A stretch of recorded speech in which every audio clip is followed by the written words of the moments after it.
கர்த்தருடைய பரிசுத்த நாமம் மகிமை உண்டாவதாக. இந்த நாளிலும் கூட 2026 தேர்தலை குறித்து பார்க்கும்போது அநேக ஊழியர்கள் தீர்க்க தரிசனம் சொல்லியிருக்காங்க. என்ன தீர்க்க தரிசனம் அப்படின்னா போலி தீர்க்க தரிசனம். சில வீடியோக்களை நான் போடுறேன் பாருங்கள், இந்த வீடியோக்களில் இருக்கிற காட்சிகளை. தேவனாகிய கர்த்தர் இந்த தமிழ்நாட்டை குறித்து சொல்லக்கூடிய காரியம், தமிழ்நாட்டிலே அடுத்த ஆட்சி தேவனுடைய சித்தம் போலவே மீண்டும் இப்பொழுது இருக்கும் ஆட்சியே தொடரும் என்பதுதான் தேவனுடைய வார்த்தை. அநேகர் நினைப்பார்கள் வேறு விதமாய் சில காரியங்கள் மாறும் என்று சொல்லி, மீண்டுமாய் இருக்கக்கூடிய ஆளுகை செய்யக்கூடிய ஆட்சியை மீண்டுமாய் தமிழ்நாட்டிலே அவர் தொடங்கி வைக்கிறார். ஆண்டு சப்பனத்தை கொண்டு போயினே இருக்கிறார். நானும் டெப்தா போயிட்டு ஒரு ஒயிட்டை காட்டுறாரு. எனக்கு முன்பாக டேபிளில் உட்காந்துட்டு இருக்காரு. யாருன்னு பார்க்கும்போது நம் தமிழ்நாடு இருக்கிற முதலமைச்சர் உட்காந்துட்டு இருக்காரு. நான் முன்னாடி உட்காந்துட்டு இருக்கேன். ஆண்டு சொல்ற இந்த ஆண்டும் நீங்க தான் ஆட்சி செய்வீங்க அப்படின்னு சொல்றாரு. நான் சொல்றேன், மு.க. ஸ்டாலின் ஐயா அவர்களுக்கு இதை பார்க்க முடியாது, எப்போ போகட்டும். எதுக்காக சொல்றேன், ஆண்டவர் சொல்றார் இந்த ஆண்டும் நீதியின் சூரியன் தான் உதிக்கும் சொல்லுன்னு சொல்றாரு. அதை ஒயிட் பேப்பர் அவர் கையெழுத்து போடுறாரு. மறுபடியும் நான் அவரை உரையாடி கொண்டு இருக்கிறோம். தேவ நாமத்தை மகிமைப்படுத்த சொல்லுகிறேன். Regarding the Tamil Nadu election, Tamil Nadu தேர்தலை குறித்து the Lord said it will be a tough call with many controversial news surrounding the election. தேர்தலை குறித்து பல சர்ச்சைக்குரிய செய்திகள் நிலவும். But yet the present government will dominate in numbers. கடினமான போட்டிகள் மத்தியிலும் தற்போதைய அரசாங்கமே அதிக இடங்களில் வெற்றி பெற்று ஆதிக்கம் செலுத்துவார்கள். இந்த தமிழ்நாடு அரசியல் நடக்கக்கூடிய காரியம் இப்போ தேர்தல் சமீபித்து வந்திருக்குது. இந்த சுவாரஸ்யமான இந்த தமிழ்நாடு அரசியலை பற்றி எங்களுக்கு தெளிவுபடுத்த முடியா நாங்கள் உங்களை கேட்குறோம். கர்த்தர் என்னோடு 2007 வெளிப்படுத்தி பேசினார். நீங்கள் இந்த ரெக்கார்ட் கட் பண்ணி வைத்துக் கொள்ளுங்க. என்னோடு தேவன் பேசினார். தமிழ்நாட்டிலே இந்த பெரிய 2 கட்சியினுடைய பின்புலம் இல்லாமல், தெளிவா புரிஞ்சுக்கொள்ளுங்க,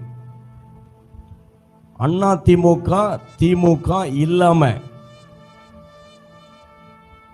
ஒரு மாற்றத்தை கர்த்தர் கொண்டு வரப்போகிறார். இது தீர்க்க தரிசனம். ஒருவேளை ஆன்லைன்ல பார்க்குறவங்க யாரோ இது 2026 நடக்குமான்னு கேட்கலாம். மாற்றத்திற்கான துவக்கம் 2026 துவங்கும். மாற்றம் வர நாட்கள் பிடிக்கும். நம்ம பார்த்து கொண்டு இருக்கிற தமிழ்நாட்டில் டிவிகே அப்படின்ற தமிழக வெற்றி கழகம் அப்படின்ற பிரதர் விஜயுடைய கட்சி, இந்த கட்சி கூடிய விரைவில் ஆட்சி அமைக்கும். அது நிரந்தரமில்லாத ஆட்சியாக இருக்கும். நம்முடைய தீர்க்க தரிசனம் அப்படிதான் சொல்லப்பட்டிருக்கு. தேவன் அப்படிதான் சொன்னார். இது ஒரு நிரந்தரமில்லாத ஆட்சி அமையும். இந்த ஆட்சி கூடிய விரைவில் டிவிகே ஆட்சி கலைக்கப்படும். கலைக்கப்பட்ட பிறகு தமிழ்நாட்டில் திரும்பவும் ரீஎலெக்ஷன் நடக்கும். கூடிய விரைவில் ரீஎலெக்ஷன் நிச்சயம் நடக்கும். அந்த ரீஎலெக்ஷன் நடக்கும் பொழுது டிவிகே, அதாவது தமிழக வெற்றி கழகம் என்ற இந்த கட்சி மறுபடியும் ஆட்சியை பிடிக்கும் அல்லது ஆட்சி அமைக்கும். இந்த 2வது எலெக்ஷன் நடக்கும் பொழுது இந்த கட்சி இருக்கு இல்லையா, இந்த புது கட்சி இருக்கு இல்லையா, இந்த கட்சி பெரும்பான்மையாய் ஆட்சி அமைக்கும், யாருடைய உதவியும் இல்லாமல். இதுதான் தமிழ்நாட்டில் இனி வரும் நாட்களிலே நடக்கக்கூடிய காரியம். And here is a very important prediction about 2026 state Tamil Nadu assembly elections. So there is a lot of speculation going on whether Edappadi Palanisamy of AIADMK, the former chief minister, will once again win in the assembly elections of 2026 and come back to power. So it's going to be between AIADMK and DMK. Definitely Mr. Edappadi Palanisamy of AIADMK will not win the state assembly elections of 2026. வணக்கம் நண்பர்களே, astro Rajaram. சென்ற முறை நான் கணித்தபடியே சட்டசபை தேர்தலில் DMK தான் ஆட்சியை பிடிக்கும், திரு மு.க. ஸ்டாலின் அவர்கள் தான் ஆட்சிக்கு வருவார் என்று பிரசன்ன ரீதியாக கணித்திருந்தேன். அதே மாதிரி என்னுடைய பிரசன்ன வெற்றி பெற்றது. டிஎம்கே ஆட்சி நடத்தி வருகிறது. அடுத்து 2027 நடக்கக்கூடிய சட்டசபை தேர்தலில் யார் முதல்வர், ரிஷப லக்னம், ராசி கன்னி ராசி, அஸ்த நட்சத்திரம், லக்னத்திலே குரு, 2ல் கேது, 8ல் ராகு, 7ல் செவ்வாய், 6ல் சனி, 5ல் ஒளி பொருந்திய சந்திரன், 10ல் வந்து புதன், 11ல் சுக்கிரன் சூரியன், சிம்மாதிபதி சூரியன் சுக்கிரனை அஸ்தமனம் செய்து அடுத்து 5000 வாட்ஸ் கொண்ட சந்திரனுடைய பார்வையை வந்து வாங்கி சிம்மாதிபதி சூரியன் வந்து வலுவாக இருப்பதாலும் அடுத்து வந்து உச்சனின் வீட்டில் அமர்ந்த 10ஆம் இடத்தில் இப்போ புதன் உச்சனி வீட்டில் அமர்ந்த புதன் திசையும் அடுத்து அந்த தேர்தல் நடக்கக்கூடிய நேரத்தில் வந்து லக்னாதிபதியான சுக்கிர புத்தி வந்து நடப்பதால் 2026 நடக்கக்கூடிய தேர்தலில் திரு எடப்பாடி பழனிசாமி அவர்கள் தமிழ்நாட்டில் முதல்வர் ஆவார். அனைவருக்கும் நன்றி. கிட்டத்தட்ட வந்து பார்த்தீங்கன்னா அந்த எலெக்ஷன் நடக்கக்கூடிய காலகட்டம் இந்த திமுகனுடைய ஜாதகப்படி வந்து பார்த்தீங்கன்னா 2026 நடக்கக்கூடிய சட்டமன்ற தேர்தலில் வந்து பார்த்தீங்கன்னா திமுக வந்து குறைந்த அளவிலே வந்து வெற்றி பெறக்கூடிய நிலைகள் இருந்தாலும் கூட கூட்டணி கட்சியினுடைய தயவால் கட்டாயமாக வந்து ஆட்சி அமைக்கக்கூடிய நிலைகளை இந்த கிரக அமைப்புகள் காட்டுது. இப்போ வந்து நீங்கள் ஏற்கனவே சொன்ன பல கணிப்புகளில் வந்து விஜய் வந்து எதிர்கட்சிகளோட கூட்டணி சேர்ந்து நின்னா தான் ஆட்சியை பிடிப்பார், இல்லைன்னா சில சீட்டுகள் தான் பிடிப்பார் அப்படிங்கிற மாதிரி சொல்லியிருக்கீங்க. இப்போ அவர் கூட்டணிக்குள்ளே போகலன்னா அவர் ஆட்சியை பிடிப்பேன், ஆட்சிக்கு வருவேன்னு சொல்கிறாரு, அது நடக்குமா?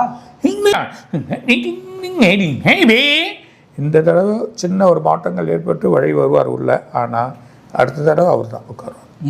2026 இந்த தமிழ்நாடு சட்டமன்ற தேர்தலில் தலைமை பதவியில் போயிட்டு உட்காரணும்னா அதுக்கு ஒரு தகுதி வேணும். அதுக்கு ரொம்ப அதிக அளவில் சப்போர்ட் பண்ணுறது பழனிசாமி அவருடைய ஜாதகத்துக்கு தான் வந்து அதிகமாக சப்போர்ட் பண்ணுது. காரணம் அவர் கன்னிராசியாக இருக்கார், குரு அவருக்கு 11ஆம் இடத்துக்கு வரப்போகிறாரு, அதே மாதிரி 7ஆம் இடத்துல சனி இருக்கார். ஸோ இந்த காம்பினேஷன் அவரை வந்து அதிகப்படியான பிரபலமுள்ள ஒரு நபராக மாற்றி அவரை தான் உட்கார வைக்கும். இப்போ ஸ்டாலின் சாருக்கு பார்த்தீங்கன்னா சிம்ம ராசி, அவருக்கு வந்து இப்போ ராசி மேலேயே வந்து கேது போய்கிட்டு இருக்கு, அது இல்லாமல் அஷ்டம சனி நடக்குது, குரு 12ஆம் இடத்துக்கு போக போகுது. இது வந்து அவ்வளோ ஒரு நல்ல அமைப்பாக வந்து காட்டல. ஆனால் எப்படி பார்த்தாலும் இது ஒரு சிக்கலான ஒரு அமைப்புன்னு மட்டும் காட்டுது. ஸோ இந்த சிக்கலான அமைப்பு போராடி ஜெயிக்கலாம் அப்படின்ற மாதிரி தான் காட்டுதே தவிர ஈஸியாக வந்து கையில் கிடச்சிரும் அப்படின்றதுக்கு ஒரு வாய்ப்பே இல்லை.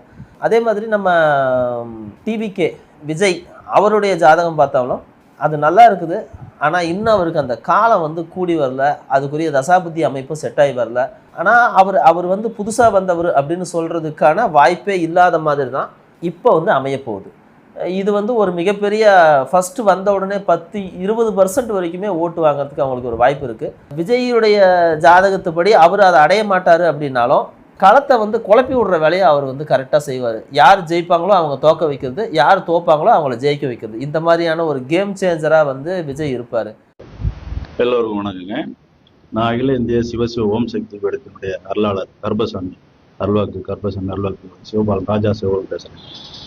நான் கடந்த 2024 ஆண்டு பாராளுமன்ற தேர்தலில் திமுக கூட்டணி 40 இடங்களில் வெற்றி பெறும் சொல்லி தமிழ்நாடு மற்றும் பாண்டிச்சேரி 40 இடங்களிலுமே வெற்றி பெறுவாங்க சொல்லியிருந்தேன். அதே போல் இப்போ தமிழ்நாட்டில் நடைபெறுகின்ற சட்டமன்ற தேர்தலில் எந்த கட்சி ஆட்சி அமைக்க போகிறாங்க, அது மாதிரி இப்போ புதுச்சேரியில் யார் ஆட்சி அமைக்க போகிறாங்க, அசாம், வெஸ்ட் பெங்கால் அண்டு கேரளாவில் யார் ஆட்சி அமைக்க போகிறாங்கன்னு சொல்லி நம்ம வந்து கர்பசாமி அருள்வாக்கு மூலமாக கேட்டு வச்சுருக்கேன். அதை இப்போ உங்களுக்கு தெரியப்படுத்துகிறேன். தமிழ்நாட்டில் மீண்டும் வந்து திராவிட முன்னேற்ற கழகம் தான் வெற்றி பெறுங்க. திராவிட முன்னேற்ற கழகம் மற்றும் அதோட கூட்டணி கட்சிகள் சேர்ந்து சுமார் 162 இடங்களில் வெற்றி பெறாங்க. திராவிட முன்னேற்ற கழகம் மட்டுமே சுமார் அவங்களுடைய உதயசூரியன் சின்னத்திலே 123 சீட்டு கிட்ட அவங்க ஜெயிப்பாங்க. அவங்க கூட்டணி கட்சிகள் சுமார் 39 இடங்களில் வெற்றி பெறுவாங்க. மொத்தம் கிட்டத்தட்ட 162 இடங்களில் திராவிட முன்னேற்ற கழகம் வெற்றி பெறும். தமிழ்நாட்டை பொறுத்தவரைக்கும் விஜய் அவர்கள் வந்து சுமார் 40 தொகுதிகளில் வெற்றி பெறுகிறார். நாம் தமிழர் கட்சி சுமார் 2 இடங்களில் வெற்றி பெறாங்க. அவங்க சுமார் நாம் தமிழர் கட்சி சுமார் 5% வாக்குகள் பெறாங்க. அதிமுக வந்து சுமார் 15% ஓட்டுகள் பெறாங்க கூட்டணி கட்சியோட சேர்ந்து. ஒன்றுன்னா இந்த எலெக்ஷனில் வந்து தமிழ்நாடு சட்டமன்றத்தில் எதிர்கட்சி தலைவராக டிவிக்கே வர்றாங்க. அதனால இதுக்கு முன்னாடி வந்து அதிமுக திமுக இடையே போட்டி இருந்தது.